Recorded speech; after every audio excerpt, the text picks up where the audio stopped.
तन बदन में आग लगा देने वाले इस गाने को आपने कई बार सुना और देखा होगा, लेकिन क्या आप जानते हैं कि इस गाने में दिलों में ज्वाला भड़काने वाला डांस किस अदाकारा ने किया था?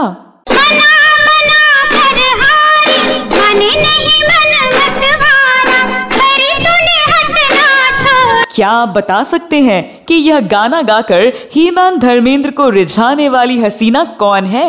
रुक जा जरा, किधर को चला, मैं सत्ते तेरे पे बाबू रे बाबू रे बाबू। अगर आपको नाम ध्यान नहीं आ रहा हो तो इस गाने को देखिए। इस गाने को गाकर धर्मेंद्र किस अदाकारा को चिढ़ा रहे हैं?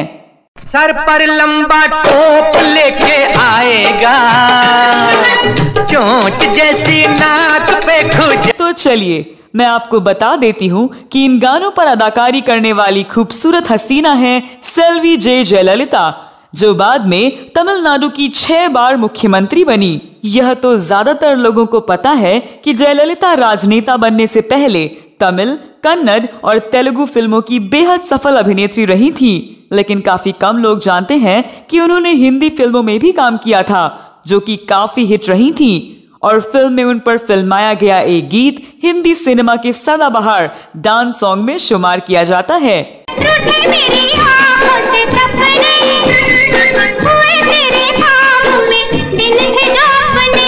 इस वीडियो में मैं आपकी दोस्त और होस्ट स्तुति दक्षिण की राजनीति की दशा दिशा बदलने वाली जयललिता के राजनीतिक सफर के बारे में ही नहीं, बल्कि फिल्मी सफर और खास तौर पर हिंदी फिल्मों में जयललिता के सफर के बारे में बात करने जा रही हूँ।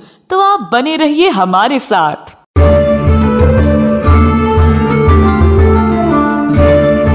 दोस्तों, तमिलनाडु की 6 बार मुख्यमंत्री रही जयललिता के बारे में कौन नहीं जानता। जयललिता का जन्म 24 फरवरी 1948 को मैसूर में हुआ था। उनके दादा नरसिंहम रंगाचारी मैसूर रियासत के डॉक्टर और सर्जन थे। उनके नाना रंगास्वामी अयंगर हिंदुस्तान एरोनॉटिक लिमिटेड में काम करते थे। उनके पिता जयराम वकील थे। जयललिता जब 2 साल की थी तो उनके पिता का निधन हो गया था। पिता के निधन के कुछ साल बाद उनकी माँ वेदवल्ली पहले क्लर्क के तौर पर और बाद में फिल्मों और नाटकों में काम करने लगी। जयललिता की मौसी अंबुजा वल्ली उनकी मां से पहले ही फिल्मों और नाटकों में काम करती थीं। अंबुजा वल्ली ने ही अपनी बड़ी बहन को परिवार चलाने के लिए फिल्मों में काम करने को प्रेरित किया। उनकी मां का फिल्मी नाम संध्या था। 15 साल की उम्र में जयललिता ने कन्नड़ फिल्म चिनंदा गोंब से डेब्यू किया। इस फिल्म का निर्देशक B.R. पंथलू ने किया था। इसके बाद उनकी माँ वेदावल्ली या संध्या के चलते उन्हें और भी फिल्में मिलना शुरू हो गईं।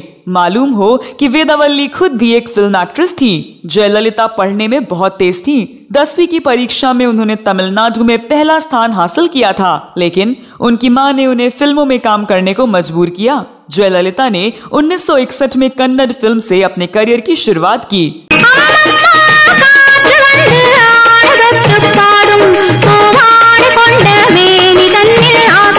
1965 में उन्होंने अपनी पहली तेलुगु और तमिल फिल्म की। तमिल फिल्मों में अपना नाम रोशन करने से पहले वह एक डांस ग्रुप का हिस्सा थी। उन्होंने पहली बार कन्नड़ सुपरस्टार राजकुमार की फिल्म में काम किया। इसी साल उन्होंने तमिल फिल्मों के सुपरस्टार M.G. रामचंद्रन के साथ भी पहली बार काम किया। MGR और जयललिता की जोड़ी सुनहरे पर्दे पर जबरदस्त हिट रही।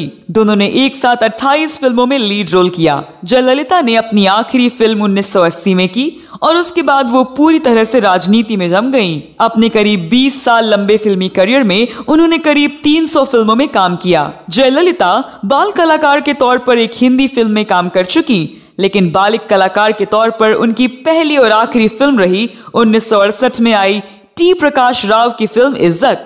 नाम तो कुछ सुना सुना मालूम पड़ता है ना? देखो बाबू, माना तुम अमीर हो हम गरीब, पर एक बात कह दूं? हे भगवान, मेरा तो माथा खराब हो गया।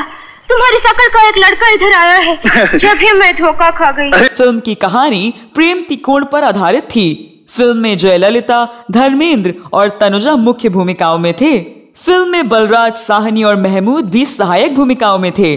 फिल्म में जयललिता ने झुमकी नाम की आदिवासी लड़की का रोल किया था। प्रशिक्षित डांसर होने के कारण जयललिता को फिल्म में 2 अहम गाने मिले थे। फिल्म का एक गीत नृत्य जागी बदन में ज्वाला सैया तूने क्या कर डाला सुपरहिट रहा। जागी बदन में ज्वाला सैया तूने क्या कर डाला। इस डांस सॉन्ग का शुमार हिंदी फिल्मों के सदाबहार गीतों में किया जाता है और आपको अभी भी ये गीत गाहे बाहे कहीं बजता हुआ मिल ही जाएगा। फिल्म में जयललिता पर एक और डांस सॉन्ग रुक जा जरा भी फिल्माया गया, लेकिन इस गीत को जागी बदन में ज्वाला जैसी सफलता नहीं मिली। रुक जाओ दीवाने फिर पछताएगा, ऐसी चाहने वाली कहीं। इस फिल्म का निर्देशन साउथ फिल्म इंडस्ट्री के जाने माने निर्देशक टी रामाराव ने किया। जब इस फिल्म की पटकथा राजेंद्र सिंह बेदी ने लिखी तब उन्होंने झुमकी के संवाद मुमताज को ध्यान में रखकर लिखे थे, लेकिन साउथ के होने के कारण टी रामाराव चाहते थे कि आदिवासी वाली भूमिका साउथ की ही कोई हीरोइन करे। लेकिन जब टी रामाराव को पता चला कि पटकथा लेखक ने मुमताज को ध्यान में रखकर संवाद लिखा है तो वो नाराज हो गए, क्योंकि उन्होंने झुमकी की भूमिका के लिए दक्षिण की हीरोइन के बारे में सोच रखा था। उधर राजेंद्र सिंह बेदी भी नाराज हो गए और उन्होंने आगे की पटकथा लिखने से इनकार कर दिया। इस मनमुटाव के कारण कई दिनों तक फिल्म के बारे में कोई चर्चा ही नहीं हुई, न ही कोई सेटिंग हुई। इस फिल्म के लिए काफी पैसा लगाते हुए फिल्म के निर्माता FC मेहरा ने राजेंद्र सिंह बेदी को समझाया कि निर्देशक अगर चाहते हैं कि साउथ की कोई हीरोइन इस आदिवासी लड़की की भूमिका निभाए तो वही होना चाहिए। उनके समझाने पर बेदी जी मान गए। रामाराव के दिमाग में फिल्म की कास्टिंग के वक्त का एक ही नाम गूंज रहा था और वह नाम था जयललिता। चूंकि जयललिता साउथ की जानी मानी अभिनेत्री थी और इसी के लिए झुमकी की भूमिका के लिए जयललिता को ही अंततः कास्ट किया गया। वैसे इज्जत जयललिता की दूसरी हिंदी फिल्म थी। पहली बार वो 1962 में आई फिल्म मनमौजी में केवल 3 मिनट के लिए दिखी थी, केवल 3 मिनट के लिए। इस फिल्म में जयललिता ने बाल कलाकार के तौर पर काम किया था। इस फिल्म में फिल्माई गई कृष्ण लीला में कृष्ण की भूमिका उन्होंने की थी। उन्हें यह रोल मिलने की मुख्य वजह यह थी कि वो बचपन से शास्त्रीय नृत्य सीख रही थी और बहुत कम समय में उसमें पारंगत हो चुकी थी। इस फिल्म में किशोर कुमार, साधना और प्राण मुख्य भूमिकाओं में थे। इस फिल्म के राजेंद्र कृष्ण के बोल और मदन मोहन के संगीत से सजे गीत जरूरत है एक श्रीमती की और मैं तो तुम संग नैन मिला के ये गाने काफी लोकप्रिय हैं। जरूरत है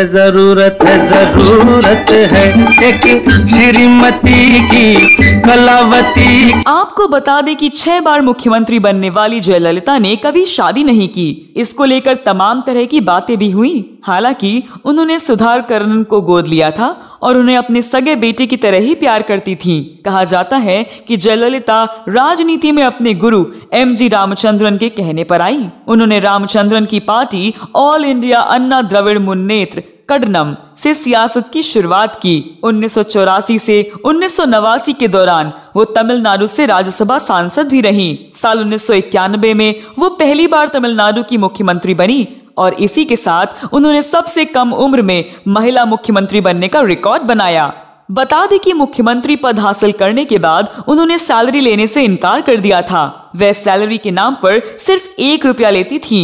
हालांकि जयललिता पर लोगों की नजर उस वक्त चढ़ गई थी जब उन्होंने अपने बेटे सुधाकरन की शादी में करोड़ों रुपया पानी की तरह बहाया था और बड़े ही धूमधाम से शादी कराई थी। साल 1996 में जयललिता पर भ्रष्टाचार का आरोप लगा। इस मामले में कोर्ट ने 4 साल की जेल और जुर्माना भी लगाया। हालांकि 2015 में कर्नाटक उच्च न्यायालय ने उन्हें इस मामले में बरी करार कर दिया। यह आरोप उन पर आय से अधिक संपत्ति रखने के मामले में लगा था। इन आरोपों के कारण जयललिता को मुख्यमंत्री पद से इस्तीफा भी देना पड़ा, लेकिन इन सब के बावजूद वह दक्षिण भारत में खासकर तमिलनाडु के लोगों के बीच भगवान की तरह पूजी जाती थी। जयललिता को उनके समर्थक अम्मा के नाम से बुलाते थे। तमिलनाडु में अम्मा कैंटीन से लेकर अम्मा डेयरी तक जयललिता के राजनीतिक विरासत के गवाह हैं। जब साल 2014 के लोकसभा चुनाव में पूरे देश में मोदी नाम की लहर थी, उस दौरान कुल 39 लोकसभा सीटों में